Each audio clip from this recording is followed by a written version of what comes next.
Hi friends, मैं हूँ जैना पटेल और स्वागत है आप सभी का मेरी चैनल जैनास रेसिपी में। तो फ्रेंड्स, आज मैं आपके साथ भरवा सब्जी का ऑल इन वन मसाला की रेसिपी शेयर करूँगी।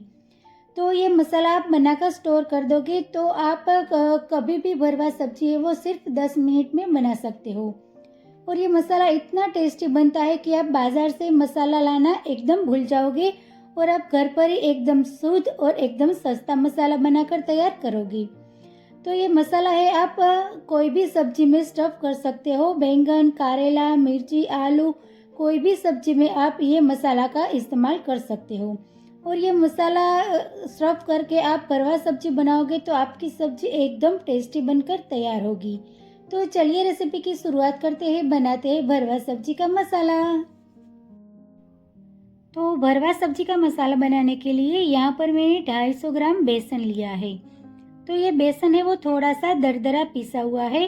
तो इसी तरह से दरदरा पिसा हुआ बेसन आपको कहीं भी एकदम आसानी से मिल जाएगा। अब इसके साथ यहाँ पर मैंने 2 बड़ा चम्मच तेल लिया है। तो सफ़ेद वाला तेल मैंने यहाँ पर लिया है। इसके साथ 2 बड़ा चम्मच मैंने मूंगफली के दाने लिए हैं और ये दाने और तेल को हमें सेक लेना है। अब इसके साथ मैंने 1 बाउल जितना जो रेडीमेड खट्टा मीठा नमकीन आता है वो मैंने लिया है। अब ये तिल और मूंगफली को हमें सेक लेना है। तो यहाँ पर मैंने एक पैन को गरम करने के लिए रख दिया है। अब इसके अंदर हम 2 बड़ा चम्मच जितना तेल डाल देंगे। फिर गैस की फ्लेम को हम एकदम स्लो कर देंगे और ये तेल को हमें एकदम स्लो गैस की फ्लेम पर अच्छी तरह से सेक लेना है। तो इसी तरह से ये तिल को हम एकदम कंटिन्यू हिलाते हुए इसको सेक लेंगे। तो ये मसाला के अंदर आप कच्चा तिल भी डाल सकते हो, लेकिन कच्चा तिल की जगह आप इसी तरह से तिल को थोड़ा सा सेक कर डालोगे तो उसका टेस्ट है वो बहुत बढ़िया आएगा।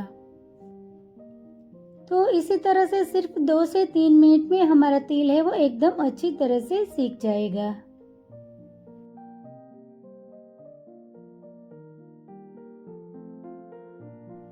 तो यहाँ पर हमारा तिल है वो अच्छे से सेक गया है। तो एक तिल को हम इसी तरह से थोड़ा प्रेस करते हुए देख लेते हैं। तो तिल अच्छे से सेक गया है। तो गैस की फ्लेम हम स्लो ही रखेंगे और ये तिल को हम वही बाउल में निकाल लेंगे।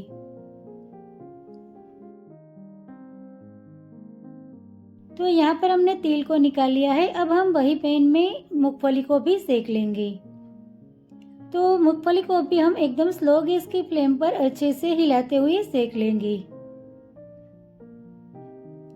तो ये मूंगफली जब सेक जाएगी तब उसकी खुशबू है वो आपको आने लगेगी। तो आपको पता चल जाएगा कि मूंगफली अच्छे से सेक गई है और उसका जो ऊपर का छिलका है वो भी एकदम आसानी से निकल जाएगा। तो मूंगफली को भी हम एकदम स्लो गैस की फ्लेम पर अच्छे से और कंटिन्यू हिलाते हुए इस तरह से सेक लेना है। तो यहाँ पर हम मूंगफली का एक दाना इसी तरह से चेक करते हैं। तो इसका छिलका है वो एकदम आसानी से निकल जाता है। तो हमारी मूंगफली है वो अच्छे से सेक गई है। तो इतनी मूंगफली सेकने में मुझे 4 से 5 मिनट लगी है। अब ये मूंगफली को भी हम वही बाउल में निकाल लेते हैं। फिर ये मूंगफली और तिल दोनों को हमें एकदम ठंडा करने के लिए साइड में रख देना है। तो मूंगफली ठंडी होने के बाद उसका छिलका हमें निकाल लेना है। अब वही पैन में हमने जो बेसन लिया था वो बेसन हम निकाल लेंगे और बेसन को भी हमें एकदम अच्छे से भूनना है। तो गैस की फ्लेम को हम एकदम ही स्लो रखेंगे और बेसन को कंटिन्यू हिलाते हुए उसको हम भून लेंगे।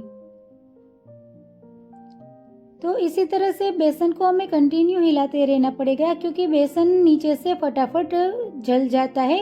अगर बेसन जल जाएगा तो आपके मसाले का टेस्ट है वो बिगड़ जाएगा। तो इसी तरह से हम ये बेसन को एकदम कंटिन्यू हिलाते जाएंगे और इसको अच्छे से भून लेंगे। तो ये बेसन को इस तरह से चम्मच की मदद से प्रेस करते जाना है और इसका जो थोड़ा सा गट्ठा बनता है बीच बीच में वो हमें तोड़ते जाना है और बेसन को अच्छे से भून लेना है। तो बेसन का कलर है वो थोड़ा चेंज हो जाएगा और उसकी आपको एकदम अच्छी खुशबू आने लगेगी तब तक बेसन को हमें अच्छे से सेक लेना है। तो ये बेसन को भूनते समय इस तरह बीच बीच में जो गुठली बनती है वो हमें तोड़ते जानी है और अच्छे से इसको भून लेना है। तो यहाँ पर मेरा बेसन है उसका कलर चेंज हो गया है और उसकी एकदम अच्छी खुशबू आने लगी है। तो गैस की फ्लेम को मैं बंद कर देती हूँ और ये बेसन को हम एक दूसरे बर्तन में निकाल लेते हैं। तो ये बेसन को भूनने के बाद उसको तुरंत ही दूसरे बर्तन में निकाल लेना है। अगर आप इसी बर्तन में ये बेसन को रखोगे तो बेसन है वो नीचे से एकदम जल जाएगा। तो यहाँ पर हमारा ये बेसन है वो एकदम अच्छी तरह से भूनकर तैयार हो गया है। तो मैंने एक दूसरे बर्तन में इसको निकाल लिया है। अब ये बेसन को हम एकदम ठंडा होने के लिए साइड में रख देंगे। तो इसी तरह से बेसन को थोड़ा इस तरह स्प्रेड करते हुए हम इसको ठंडा करने के लिए छोड़ देंगे।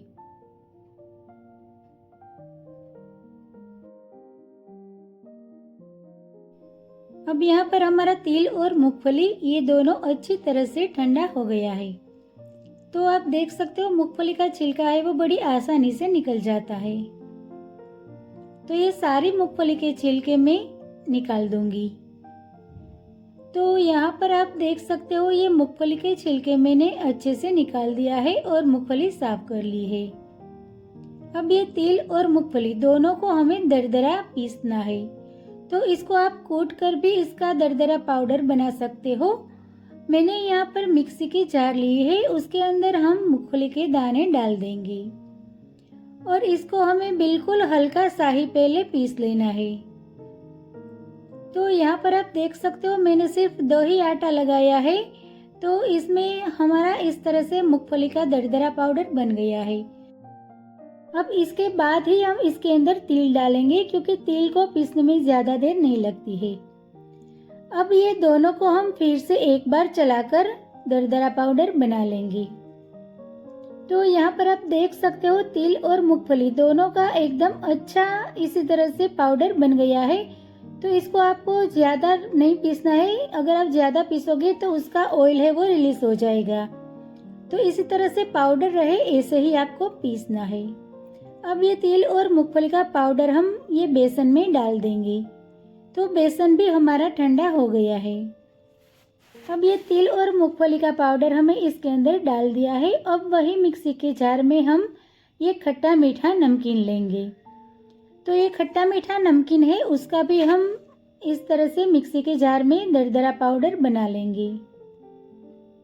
तो यहाँ पर आप देख सकते हो मैंने इसका भी दरदरा पाउडर बना लिया है।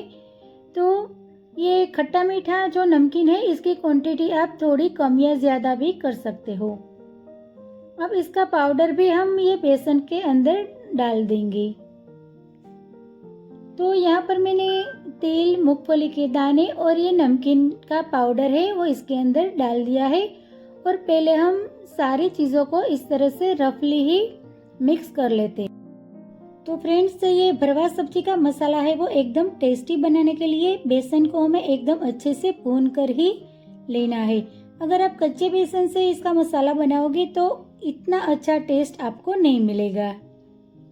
अब ये सबको अच्छे से मैंने मिक्स कर लिया है। अब इसके अंदर हम मसाला करेंगे। तो 1 बड़ा चम्मच मैंने नमक डाला है, 1 बड़ा चम्मच हम हल्दी पाउडर डाल देंगे और 2 से 3 बड़ा चम्मच जितना हम रेड चिली पाउडर डालेंगे।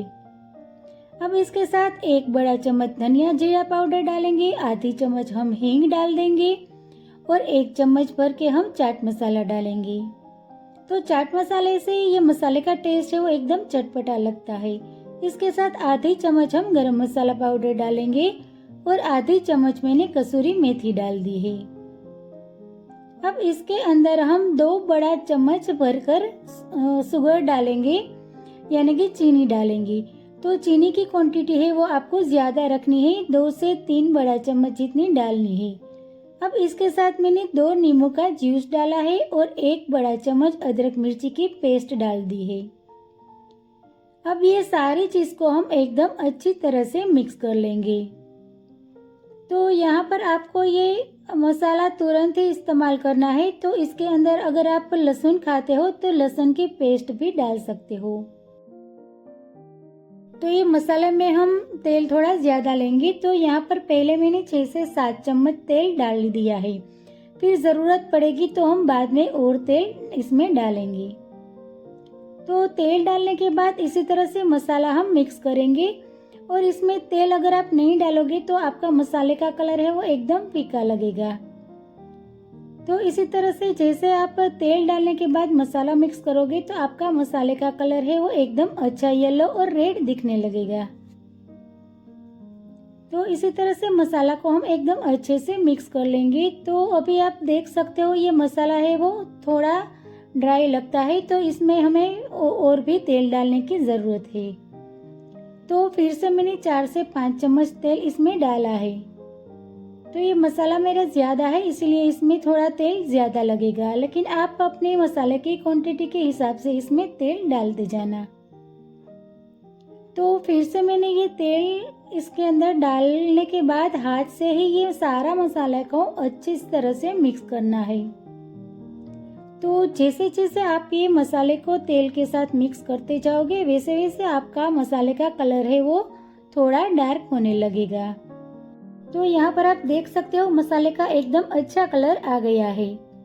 अब ये मसाले को मुझे स्टोर करना है, इसीलिए इसके अंदर मैंने गार्लिक यानी कि लहसुन की पेस्ट नहीं डाली है।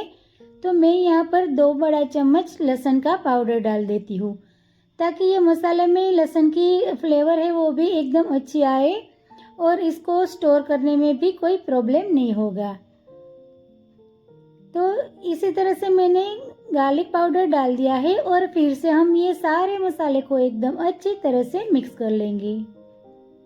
तो यहाँ पर आपको देखकर ही पता चल गया होगा कि ये मसाला हमारा एकदम बाजार जैसा ही लगता है और टेस्ट में भी बिल्कुल बाजार जैसा ही आपको ये मसाला लगेगा।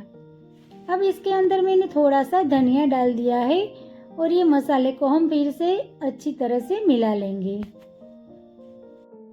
तो फ्रेंड्स यहाँ पर आप देख सकते हो हमारा एकदम टेस्टी और एकदम चटपटा और बिल्कुल बाजार जैसा ये भरवा सब्जी का ऑल इन मसाला बनकर बिल्कुल तैयार है। तो ये मसाले को आप 2 से 3 महीने तक फ्रिज में आराम से स्टोर कर रख सकते हो और जब चाहे आप ये इसकी भरवा सब्जी सिर्फ 10 मिनट में बना सकते हो। तो आप देख सकते हो ये मसाला कितना अच्छा बनकर तैयार हुआ है। तो ये भरवा सब्जी का मसाला को आप कोई भी सब्जी में स्टफ कर इसकी सब्जी बना सकते हो। तो फ्रेंड्स आप एक बार इस तरह से ये भरवा सब्जी का मसाला अपने घर पर जरूर ट्राई करना। और आपको मेरा आज का ये वीडियो रेसिपी अच्छी लगे तो मेरे वीडियो को लाइक करें, अपने फ्रेंड्स के साथ शेयर करें और मेरे चैनल को सब्सक्राइब करें। मिलते हैं एक ऐसे ही नई रेसिपी के साथ अगले वीडियो में। तब तक के लिए bye bye. Thank you so much.